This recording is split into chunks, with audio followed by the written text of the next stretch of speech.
We have our birds sample populations set up. Our first sample population is the smallest green bird with a short beak. The second sample population is a medium-sized brown bird with a medium-sized beak. And the third population is the largest yellow bird with the largest curved beak possible. So just to recap, in our environment, there are some seeds. I should say birds with short and straight beak is best fit for that kind of food. There are some insects, and so birds with long and straight beaks are best for those kinds of foods. There are no nectar sources, so long and curved beaks would be best. We don't have any nectar, so we'll see how that affects. There are no predators. If there were, the larger size birds would be more appropriately fit.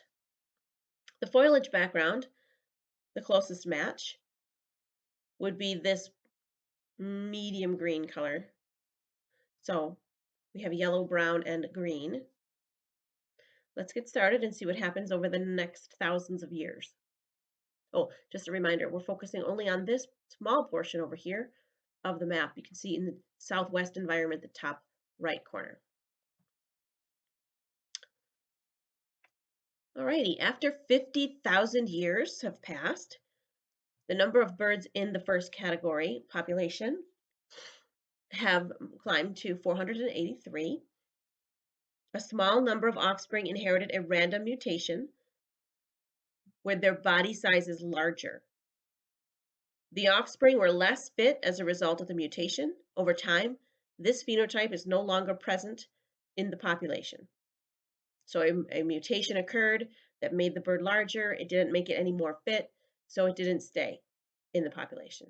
Now, you'll notice also in our second sample population, their number is pink, and so is the third population. And that means their numbers are dropping. Let's see what's happening to them in the future. After 100,000 years have passed, now our first population is now 648. The second population, and you can see what it used to look like down here, says a small number of offspring inherited a random mutation, and their plumage is light green. The mutation did not increase or decrease the fitness related to food or predators, but the mutation made the offspring better mates. Some non-mutated birds still survive.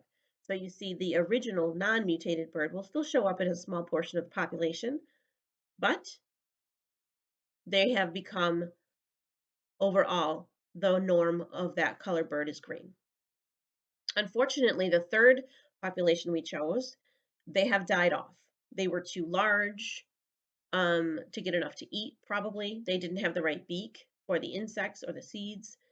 So after 100,000 years, they became extinct. Let's see what happens.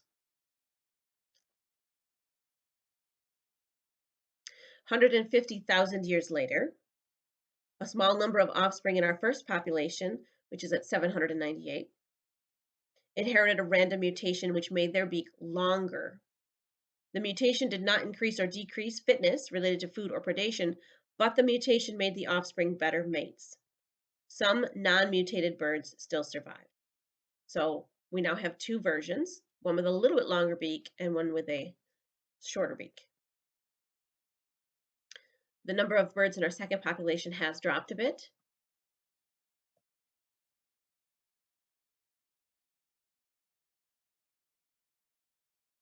"200,000 years later, a small number of offspring inherited a random population in this, a random mutation in this first population. Their beak is more curved.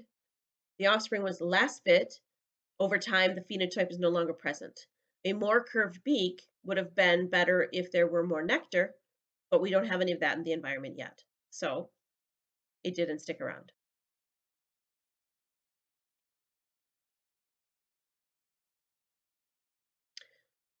250,000 years later, a small number of offspring inherited a random mutation where their plumage is dark green. The mutation did not increase or decrease fitness, but the mutation made the offspring susceptible to disease and they died off. So the new dark green Colored birds were more susceptible to die from disease, so they did not stick around in the population. We still have some number of our second population, although their number is dropping.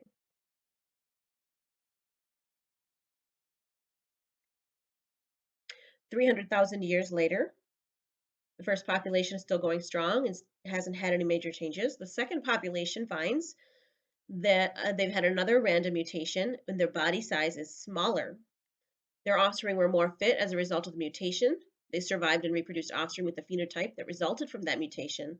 Over time, most of the population has this phenotype or size.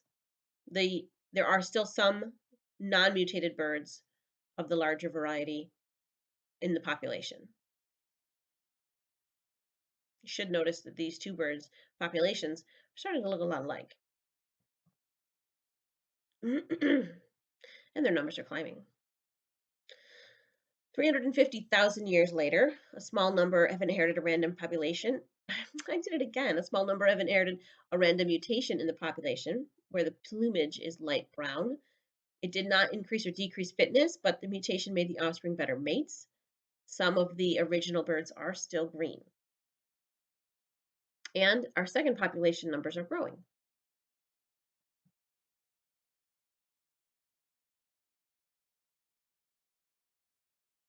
400,000 years passed, a number of the population of number two inherited a mutation which made their beak longer. It didn't increase or decrease their fitness, but it made the offspring susceptible to disease and they died off.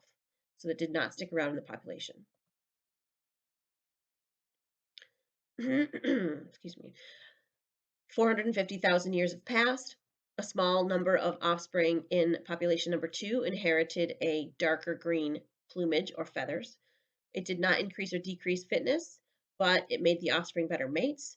So overall, the average color of the bird became dark green. There are still some of the original light green birds in the population. And look, the numbers are rising. All right, 500,000 years have passed. We are done with our simulation. And now we can examine what's going to happen in the next part of the lab. We'll talk about the